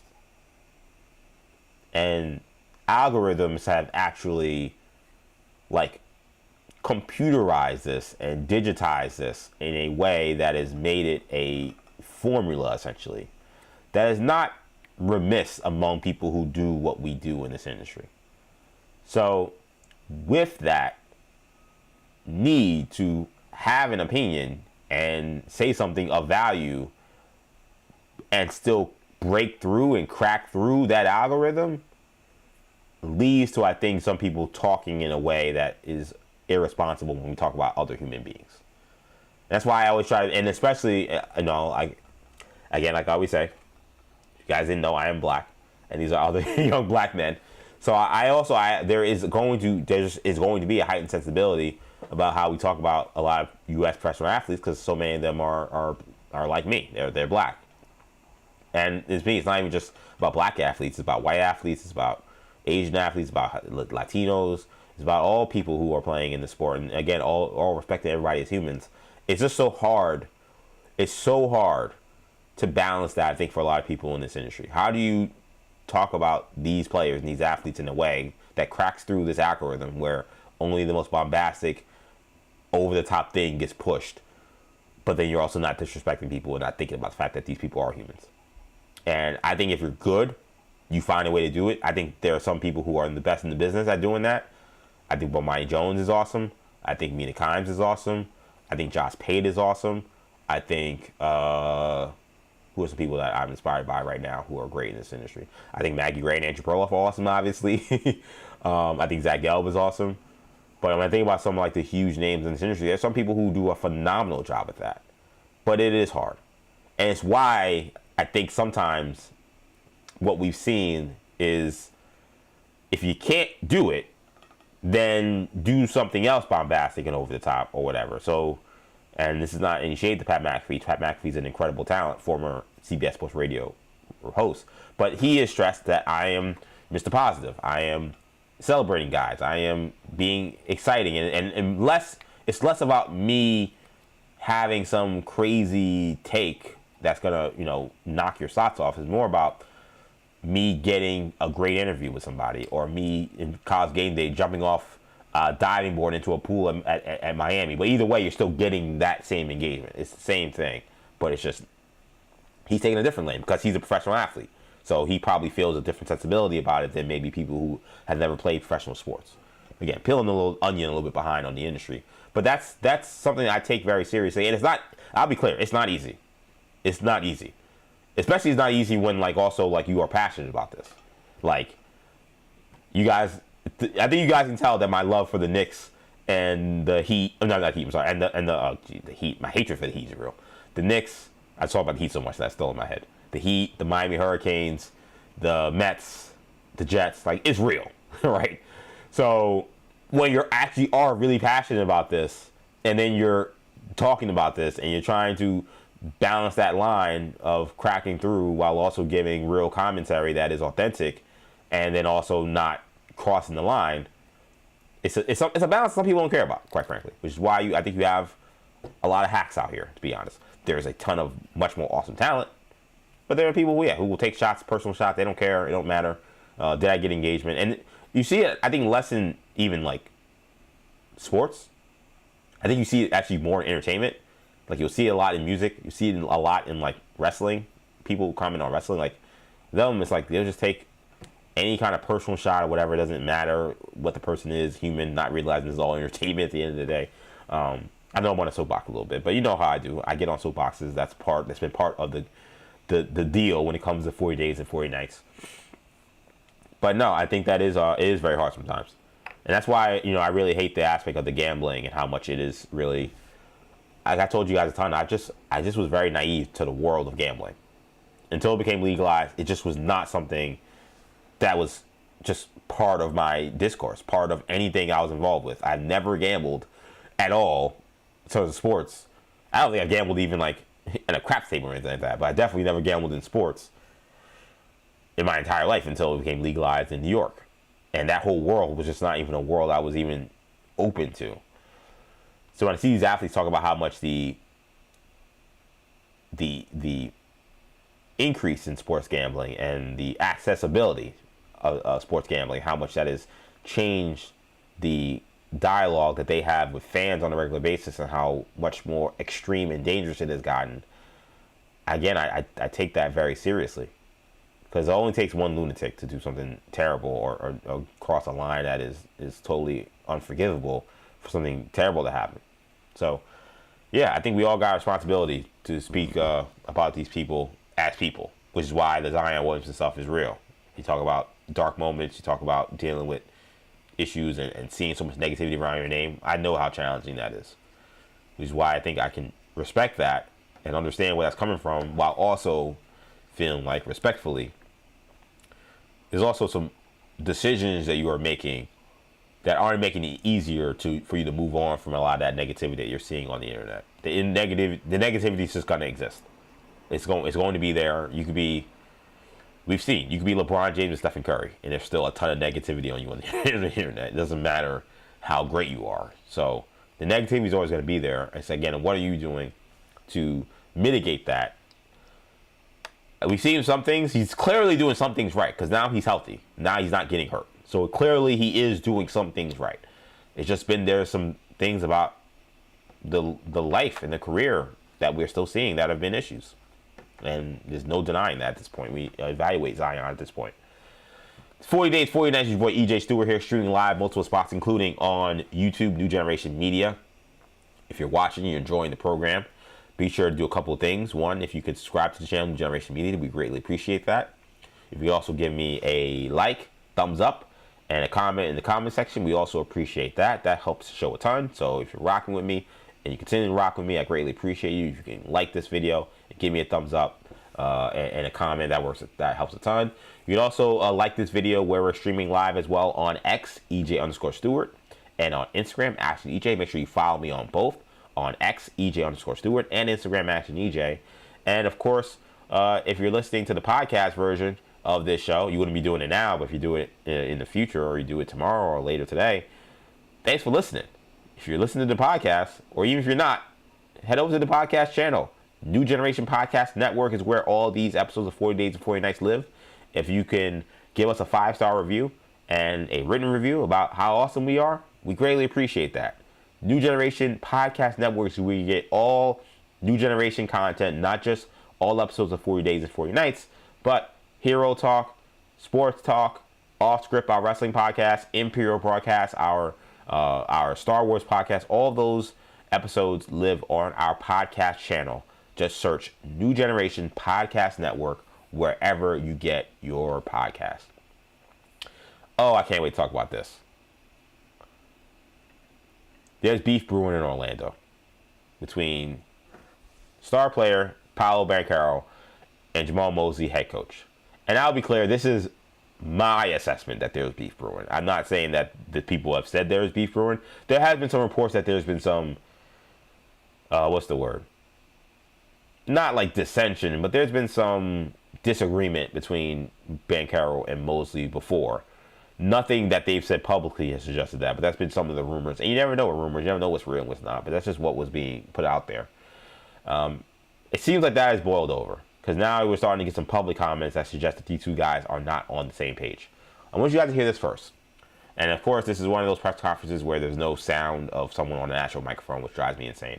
But again, shout out to the people who are getting these press conference sounds, and the people that are still funding reporters to go to these press conferences, get this audio and get these quotes, because otherwise we wouldn't have them. And I'm hoping we get more of these corporations and more of these outlets sending reporters who are paid well and paid respectfully to cover press conferences and games live.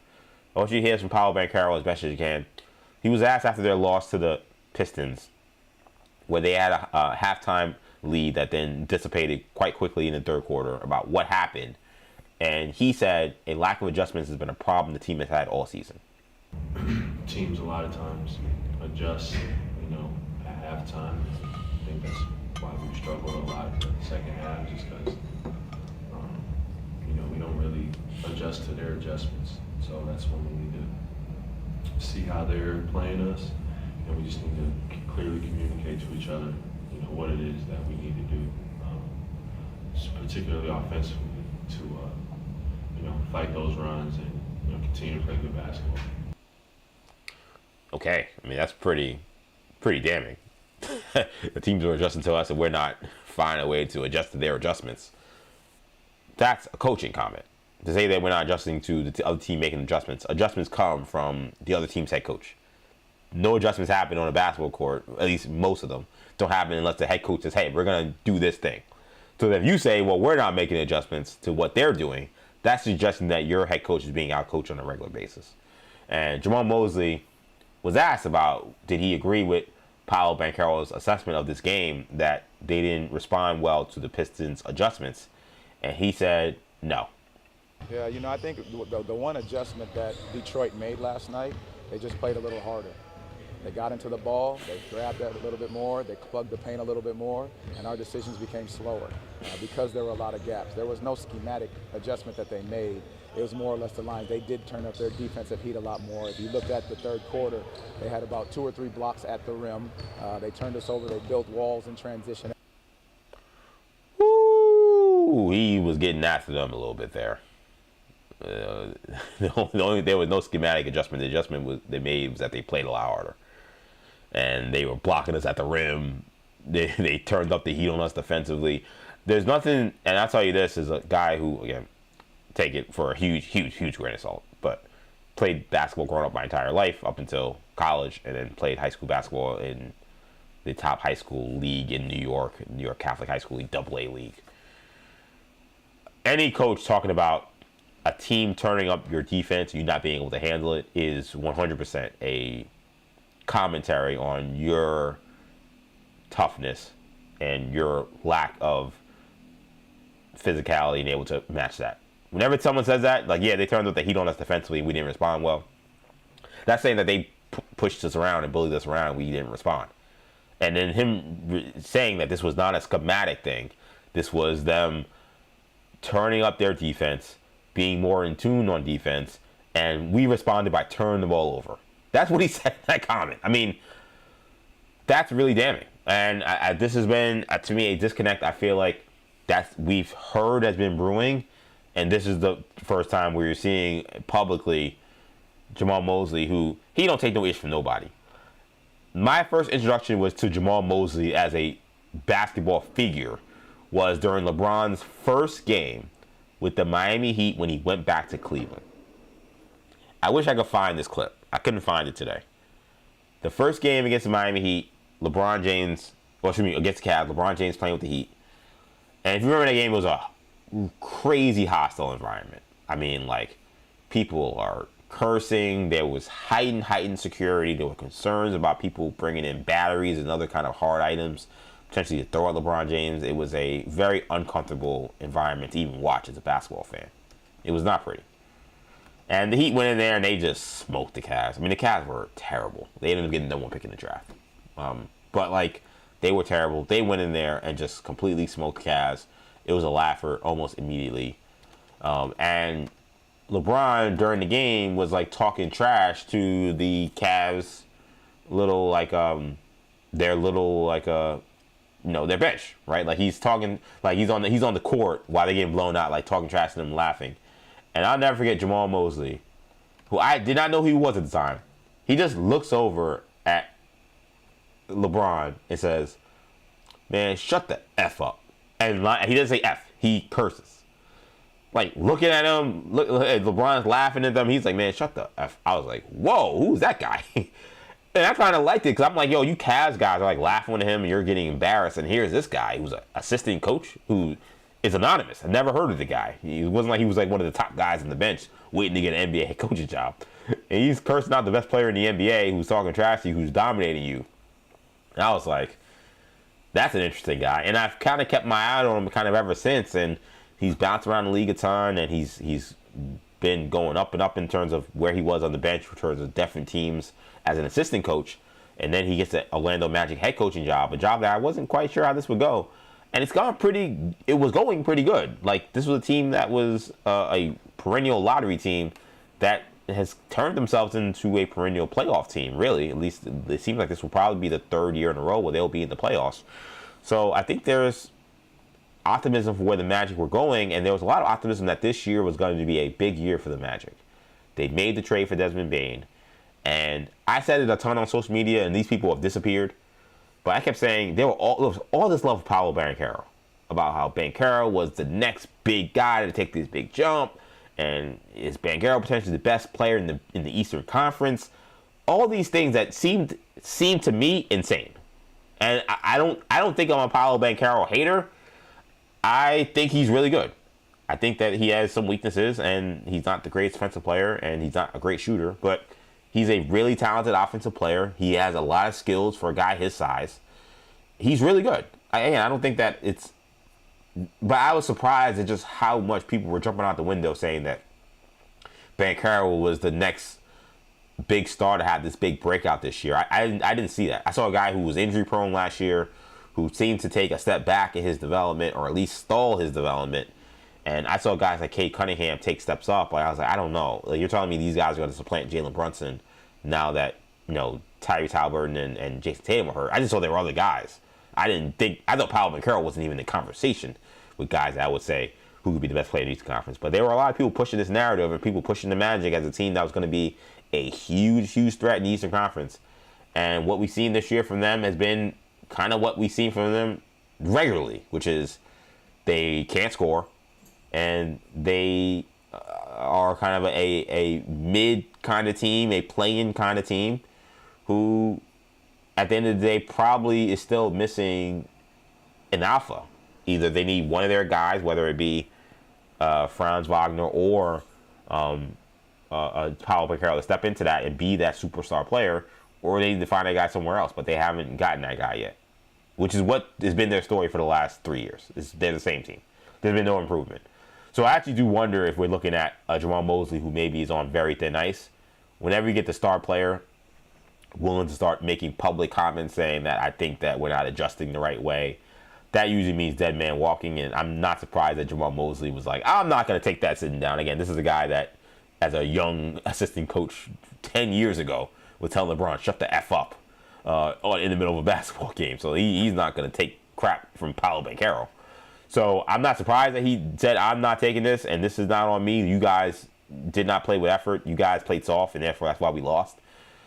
But this is not going to end well eventually for Jamahl Mosley. Eventually it's going to come down to somebody's going to get the blame for the Magic, who everyone thought was going to be a much better team this year, being just 3 games above 500, and it feels like potentially stuck in the play-in. They have an opportunity to maybe get to 6. They're only a game and a half back of the Sixers, which is plenty of time to catch Philly. Philly won't have Joel Embiid for 3 weeks because of the oblique injury, so it's not like this is a done deal. But someone who has just watched the Magic this season, because everyone kept telling me, oh, the Magic are the team, it just hasn't come together the way you would like. And the reality the Magic may have too is both of their stars just might be too injury prone to rely on. You can't have two of your best players be guys who are always hurt. Maybe one guy you say, okay, one guy's the guy that gets hurt, and the other guy kind of is the guy who can stay steady on. If I was Orlando, I would have real conversations about, can we flip Banchero or Wagner for a star player who makes more sense with this team and is more durable? Because I don't think that the Wagner-Banchero mix, which on paper we just have expected this to take that leap. And again, I don't know if it's just injuries. If that's we just say, oh, it's injuries, you guys blame it on injuries. That's it. Maybe that's the case, but it hasn't happened. It just hasn't happened. Banchero's been sidelined with this, ankle injury, so I don't know when he's coming back. But Banchero hasn't shown that he's been able to lift them without Franz Wagner, and Wagner has similarly, when Banchero's been out, not been able to lift the team when Banchero's been out. And then when they've been together, they've been good, but not something that has been like, oh, this is a team that's a threat in the Eastern Conference. Like, who the Pistons are this year is, I think, who people thought the Magic were going to be. Especially when you make a trade for Desmond Bane and you trade 4 first-round picks. To be 31-28 is a miserable disappointment. So I look at this. I see Jamahl Mosley. I'll be honest, I wouldn't be surprised if he gets fired this year. When you talk about the star player being this aggressive with public comments, it's never a good sign. Mosley won't take him sitting down, which is what he's doing now. But for me to feel optimistic, the Magic will have to turn things around and probably win a series. I don't think they're beating any of the top 3 teams in the East, who they will face. They're not getting to 5. So, can they beat the Pistons? No. Can they beat the Celtics? I don't think so. They really weren't competitive against them last year. So, I don't think so. Tatum, there's rumors that he may be back on Friday. We'll see what they look like with Tatum. But I don't think. Even, let's say Tatum's not there. Are the Magic, is everybody healthy? Is everybody playing the same way? Are they able to freaking score? Like, this team has had the same issues, it seems like, for 5 or 6 years. They play good defense, but their offense is limited and they can't shoot. And I don't know why this team hasn't been able to address that issue for 5 freaking years, but this seems like they've been stuck in this spot for so long. I don't know I don't know if it gets fixed anytime soon. So, again, if I was looking at them, I got my 2-star players. They're good, but injury prone and can't shoot. I need to find somebody that can shoot on this team, not just Desmond Bane. Franz Wagner's 3-point shot is much better this year. He cratered last year to 28%. This year he's at 36%, which is just above league average, so that's much better. But I think they need better shooting. I think they need guys more healthy. I don't know if this is all on the coach and adjustments. I don't think they're that good. I think they've been overrated. I think that's a reality with where the Magic have been right now. And it's the NBA, so the coach will wear it. He will get fired. But for Paolo Banchero, man, this has been a very disappointing year. Again, he was supposed to be the guy that takes the leap to being one of the elite players in the NBA. Is he top 20? I don't think he is. If I was ranking in the top 20, dare I say, is he top 30? Maybe he cracks the high 20s there. That's not where he's supposed to be. He's no more picking the draft. He's supposed to be a superstar player at this point in time. He was on Team USA for the World Cup a couple years ago. He was seen as like one of the big pieces for Team USA. Everybody was fawning over how good he was playing in the warm-up games and the scrimmages and all that stuff. He spurned Italy to play for Team USA, and that was this huge coup. I just read you a roster of the guys that are going to be on Team USA that ESPN predicts in 2028. He ain't on there. So, I don't know. His career so far has just left a little bit to be desired for someone that I think had a lot of hope because he came in his rookie year. He came in guns blazing. Feels like it's been a little bit of a plateau in his career, if you ask me. Before we get out of here, gotta do this story because this one is interesting. So, we talked about it earlier. Last Friday, there will be a Magic City promotion for a upcoming Atlanta Hawks game. And while the Magic are playing, when I say Magic, we're not talking about NBA basketball. We're talking about the famed Gentlemen's Club that Siri thinks I'm talking about them. No, Siri, I'm not trying to get to. Siri was trying to give me directions just now to Magic City on my phone, which is crazy. No, I'm not trying to get to Magic City. But the Magic are going to be involved, but this is not about basketball. This is about the famed strip club. Most people I've seen have not been so crazy up in arms on this. I'm actually a little surprised considering we're a culture wars country, and I would have assumed some culture part of this would have jumped in and said, this is an outrage. Maybe the Hawks are that irrelevant. Maybe regular season basketball doesn't jazz people enough to really say a big thing about this. So I really haven't heard much. The most ardent criticism that has reached my timeline has been from an NBA player who I thought there would be no NBA players that would be having an issue with this, considering it is not like a mystery or not a secret about NBA players and the enjoyment of gentlemen's clubs. And to be honest, again, it's not just NBA players, it's just men, right? Men in their early 20s. This is a place they'd like to go to. So did not expect it to come from within their own ranks, but here's Spurs center Luke Cornett coming off the top rope, saying that this, in his opinion, is a bad idea for the Atlanta Hawks and for the NBA. And I want you to read, he wrote a blog post. I didn't know Luke Cornett had a blog, but I'm sure he smashed the record for views and engagement that he's ever had for this blog. Shout out to Luke Cornett, former Knick, so once a Knick, always a Knick. He posted this on his blog, and I'll read it for you because I'm curious if there's any thought to whether or not you think he has a point. So Cornett talked about his objection to the Magic City night, and it stemmed from his concern about the disrespect to women.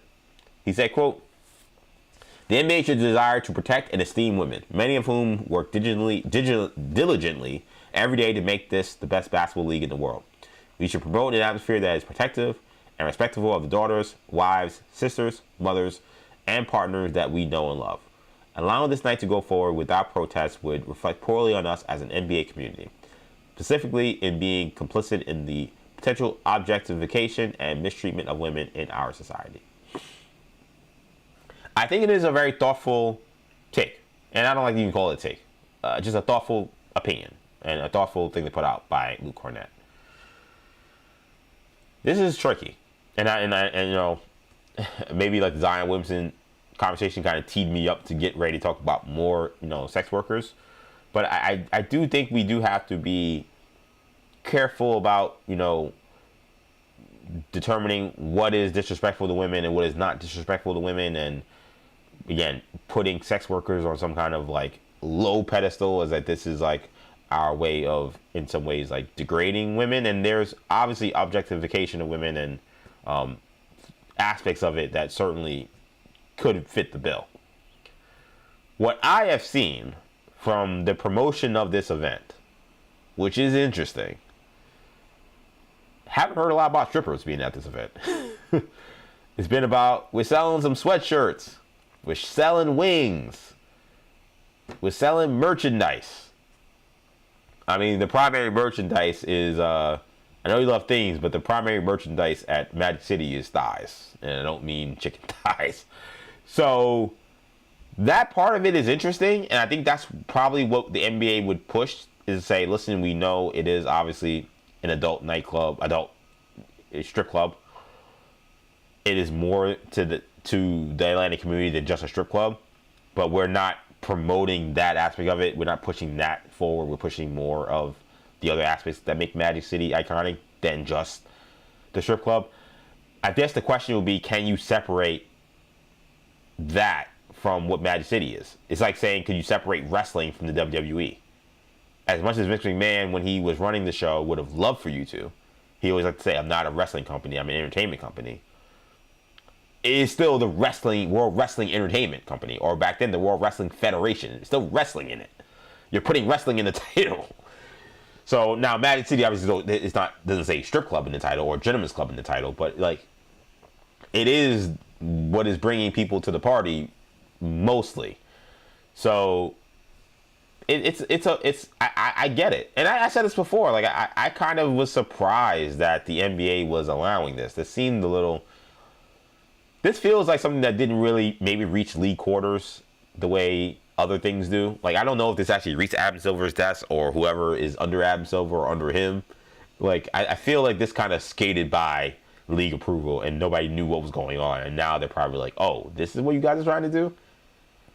Well, it's too late to kind of stop you. Let's just do it and hope that nobody makes big waves and headlines about that. And here they are now. Luke Cornett is the person that's trying to make headlines about it. I don't know if it's going to become a national story. Again, the way I talked about it Friday is how I'll say it again. It appears to be a two Americas thing. That just appears to be the thing. Like Luke Cornett, I don't think is from Atlanta or from Georgia. And I will say this. I think, again, now me speaking as a black man in America, like, because some people have said, well, this is also like a big part of black culture in Atlanta. Which, sure, but is this like, something can be part of the culture, it doesn't mean you have to promote it on an international stage. Like there are aspects of our culture that we accept as our culture and people can evaluate, but understand that it is taboo, or not taboo is the word, but like, you know, a little bit more for us, like for a section of people who like that aspect, right? It's not something they say, oh, like this is aspect cool, let's bring this to the world, right? Like this is it's the only example I can think of, and it's totally different. But it's not like, you know, let's say, hey, let's have a, you know, bullfighting night in some place where there's in Miami, because there are a lot of people who are, you know, Latino. Some people come from Spain who live here and they're into bullfighting or cockfighting in you know, in the Caribbean Americas, right? Like it's definitely part of the culture. There's no way to deny that or pretend like it's not. That doesn't mean we have to promote it on our stage as a celebration of the culture. There are so many ways you can celebrate black culture in Atlanta that doesn't involve Magic City. This is being done because it's going to make the Hawks money, and that's the primary reason why this is happening. The Hawks have determined that we're a team that probably doesn't sell out often. We're not a good team. So how are we going to get people to the arena on a random March night against the Orlando Magic? People love Magic City. It is kind of a spectacle and a, you know, it's a bizarre thing to do. Like this is definitely going to create headlines and buzz for the team and for the organization. So therefore, that's why they're doing it. Does that mean that that has to be represented? No, but they're doing it for money purposes. But you know, it's a slippery slope. When you start doing protective of, you know, daughters, wives, sisters, mothers, and partners, again, that suggests that somehow sex work is not like other work. And I think that is something that sex workers will tell you because of the demonization that they get, the increased amount of violence that they face, and the various different things that come with sex work, that you can be very careful when you start talking about things and saying, well, let's cast this wide net of what is appropriate to talk about with women and what is respectful of women, and sex work is not. That's a dangerous slope that I don't like particularly playing in. So that part, I don't know if I necessarily agree with. I do think in terms of, in general, when you talk about the NBA and respecting women and promoting women, they do have the WNBA. But are there more better ways maybe for them to do that? Probably, for sure. I would tell Luke Cornett the odds of them making money off that, those other ways, probably, for them, they probably don't feel like is as fruitful. Whether it's true or not, we don't know. They have to actually try in order to try to see if they could succeed or fail in that. And maybe that's a good point. Maybe they're not making those efforts. So I don't know. It's tricky. Again, I think... And my thing about this, here's my thing. My honest opinion, which I said on Friday. My biggest issue is not about like we need to. It's a thoughtful thought. I don't think it's brain dead to say, hey, you know, this is a league that a lot of women work for this league and make this league great, and this is what we're doing. it's nuanced, but it's a fair point. My bigger concern is this is a family affair deal. Like the NBA is a family entertainment product. Magic City is just not family entertainment. It just isn't. I don't know what to. Again, maybe it's a two Americas thing. I can't imagine Atlanta that's still a thing that you're totally okay with, like promoting as something that's appropriate for children. I don't think it is, and I don't think to say that is demonizing sex work in any way. That would be my concern more than anything else. It wouldn't necessarily be about, is this like not promoting an atmosphere that's protective and respectful of the women who work in the league or women in general. That's a little more nuanced, and that's a debate we can have that I think is fair, and there are points on both sides. I would argue, does this promote an atmosphere that is family friendly? The answer is no, in my opinion. I think they're trying their best to toe the line, which is why, from what I can tell, we're not gonna have. I'm pretty sure we won't have strippers at the game, and they haven't promoted that aspect of it as being a part of what they're trying to sell. But that's the part of it that I think, in terms of what would make me feel queasy about this, and why I don't think maybe this is the best idea, is if you're talking about a family product and you're bringing your kid to the game, like, Dad, what's Magic City? And you have to explain what Magic City is.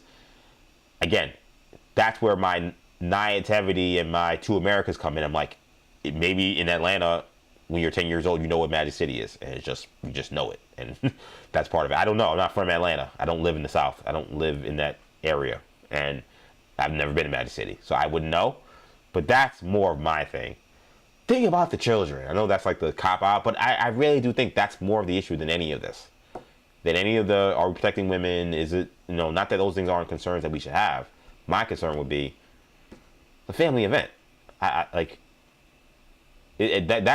part of it, I think, is a little strange, and I do think that we should be protective of kids when it comes to that aspect. And this is I think totally fair and in line, without saying that sex workers shouldn't be allowed to work, shouldn't be allowed to be celebrated, or any of those things, because there are people who do things in the dark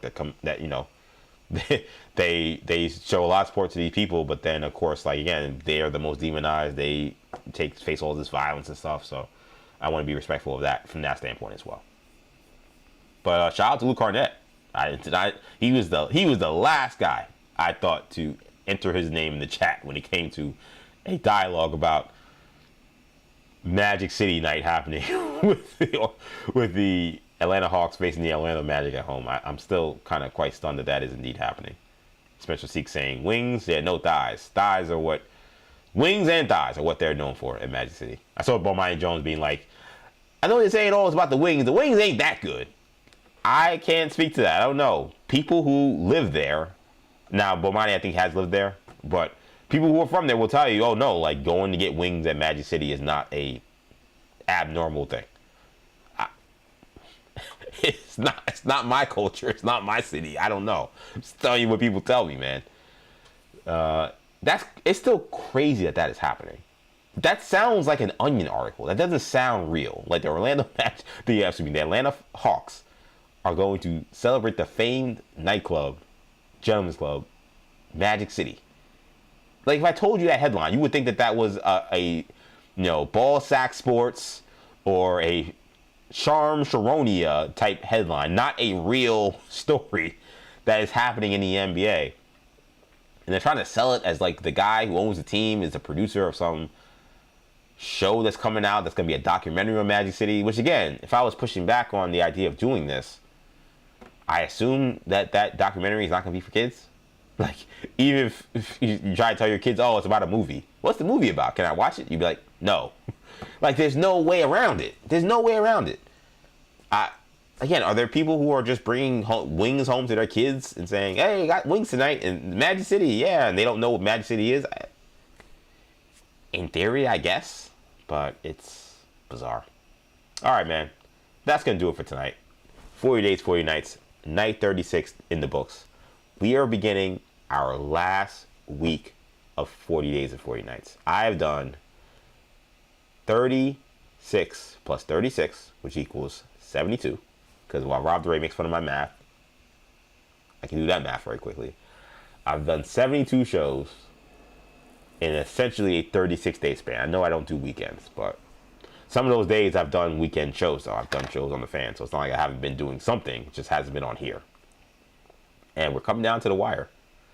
So anything you guys want me to talk about, anything, I tried to do it, ask me anything. I never get enough questions to do it. So unfortunately, we never had to do that. But if you have any ideas, any thoughts, any suggestions, anything you want for this final week, let me know, man.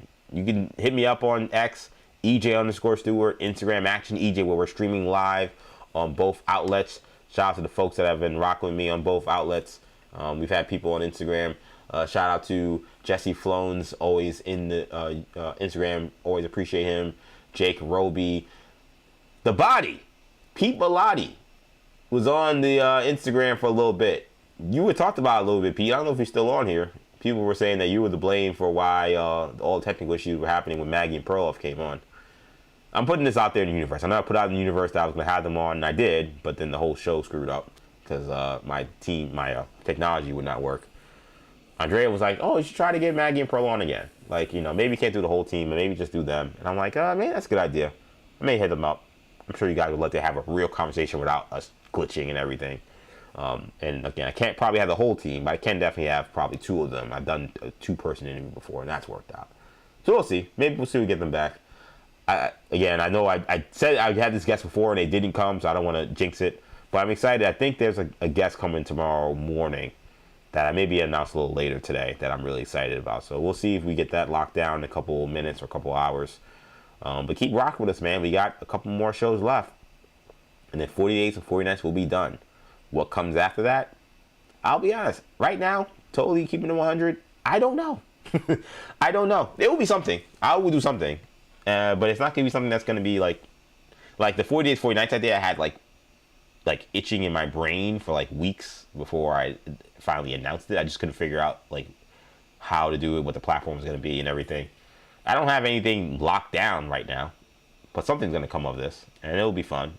It just won't be as often as I'm doing this, but it'll still be fun. There'll still be fun guests. And we'll have a good old time. And I hope you guys stay locked, which is why it's important to stay subscribed to the channel. New Generation Media on YouTube, New Generation Podcast Network, wherever you get your podcasts. All right, I'm going to call it a night.